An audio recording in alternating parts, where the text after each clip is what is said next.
Hello all, welcome to SMS channel. నేను ఇవాళ sweet recipe చేస్తున్నానండి. హనీ రిబ్బన్స్కి కావాల్సిన ఇంగ్రీడియంట్స్ 1 కప్ మైదా, హాఫ్ కప్ షుగర్, పావు cup honey, pinch of salt and half table spoon garam masala కూడా add చేసుకుంటున్నానండి. 1 cup నువ్వులు కూడా యాడ్ చేసుకుంటున్నాను. మనం ఈ రెసిపీ ఎలా చేయాలో చూద్దామండి. మనకి ఈ రెసిపీ స్వీట్గా, కొంచెం సాల్టీగా, కొంచెం మసాలా ఫ్లేవర్తో చాలా బాగుంటుందండి.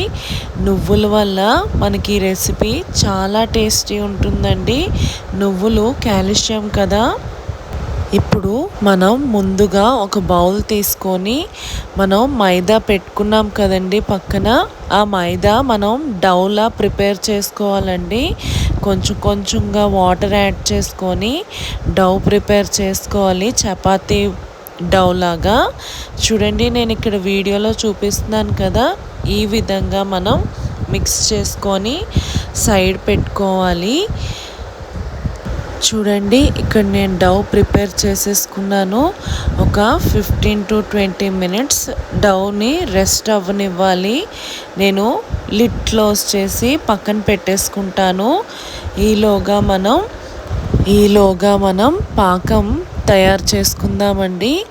చూడండి, నేను ఇక్కడ డౌని లిడ్ క్లోజ్ చేసి ఒక 10 to 15 minutes రెస్ట్ అవ్వనివ్వాలి. ఒక బౌల్ తీసుకొని అందులో మనం పాకంకి తగ్గట్టు వాటర్ యాడ్ చేసుకొని షుగర్ పెట్టుకున్నాం కదండి, అది కూడా యాడ్ చేసేస్తున్నాను. హనీ కూడా వేసేసుకుంటున్నానండి. వేసుకున్నాక ఒకసారి స్పాచులా కానీ గెరిటితో కానీ ఒకసారి బాగా మిక్స్ చేసుకొని స్టవ్ మీద పెట్టేసుకోవాలి. పాకం రెడీ అయ్యేలోగా మనం డోని రెడీ చేసుకుందామండి.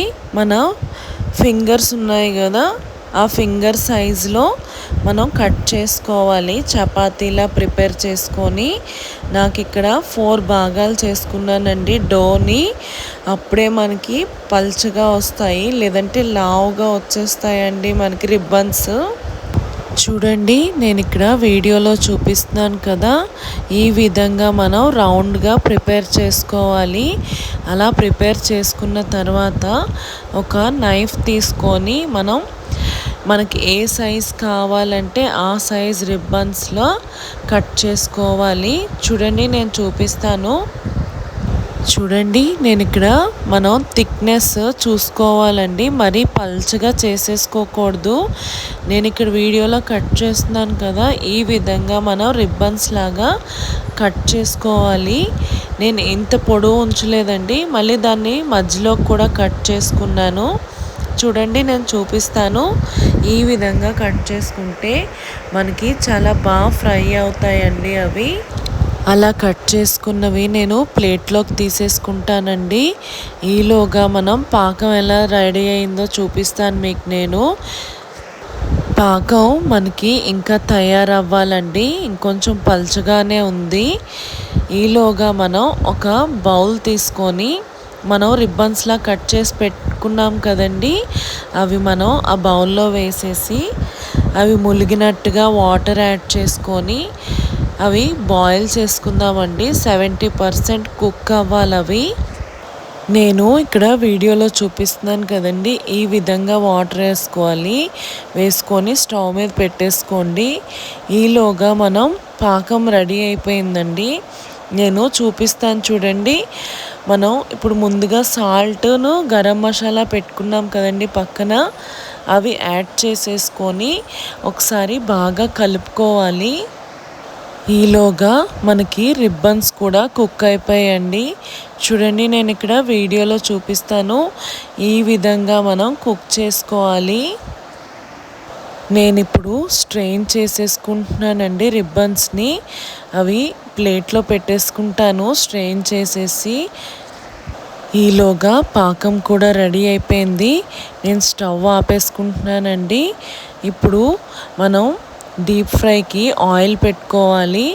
ఇప్పుడు స్టవ్ ఆన్ చేసుకొని ఒక కళాయి పెట్టుకొని డీప్ ఫ్రైకి కావాల్సిన ఆయిల్ యాడ్ చేసుకొని హీట్ అవ్వనివ్వాలండి. ఇక్కడ చూడండి ఆయిల్ హీట్ అయిపోయింది. నేను ఇక్కడ ఒక చిన్న పీస్ కూడా వేసి చూపించాను చూడండి, అది వేగుతుంది. ఇప్పుడు మనం ముందుగా పక్కన పెట్టుకున్నాం కదండి ప్లేట్లో ఆ రిబ్బన్స్ లాగా, అవి యాడ్ చేసేసుకొని గోల్డెన్ బ్రౌన్గా వచ్చినట్టు ఫ్రై చేసుకోవాలండి. మరీ డార్క్ కలర్లో వేపేసుకోకండి. చూడండి నేను ఇక్కడ వీడియోలో చూపిస్తున్నాను కదా, ఈ విధంగా ఒక్కొక్కటిగా యాడ్ చేసుకొని ఫ్రై అవ్వనివ్వాలి. అలా ఫ్రై అయిన తర్వాత మధ్య మధ్యలో కలుపుకుంటూ ఉండాలండి, లేదంటే అవి అంటుకుపోతాయి. మా ఇంట్లో పొడుగు స్పూన్ ఉందండి, దాంతో నేను కలుపుకుంటున్నాను. బోత్ సైడ్స్ మనం గోల్డెన్ బ్రౌన్గా ఫ్రై అవ్వాలండి. చూడండి నేను ఇక్కడ చూపిస్తున్నాను కదా, ఈ విధంగా మనం వాటిని సపరేట్ చేసుకోవాలి, లేదంటే మనకి అంటుకుపోతాయండి ఒకదానికొకటి. చూడండి రిబ్బన్స్ అనేది ఫ్రై అయిపోయాయి. ఈ కలర్లో వచ్చినప్పుడు తీసేసుకోవాలండి. మరి ఎక్కువ కలర్ వచ్చేసినా కూడా చేదుగా ఉంటాయి. అన్ని రిబ్బన్స్ని నేను ఇలా ఫ్రై చేసేసి టిష్యూ పేపర్ వేసుకొని దాని మీద పెట్టుకున్నానండి. ఆయిల్ ఏదైనా ఉంటే టిష్యూ పేపర్ పీల్చేస్తాయి కదా.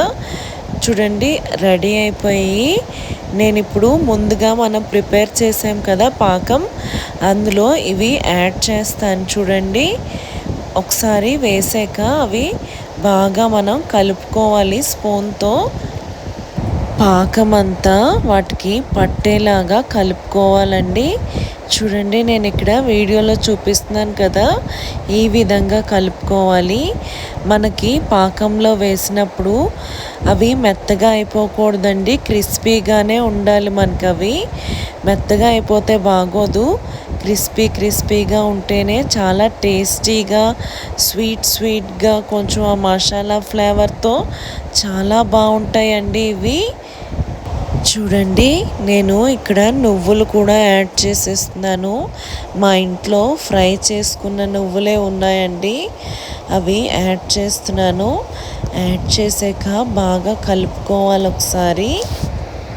పాకంలో వేసాక కూడా నాకేమి ఆ క్రిస్పీనెస్ అలాగే ఉందండి, ఆ క్రిస్పీనెస్ అనేది పోలేదు.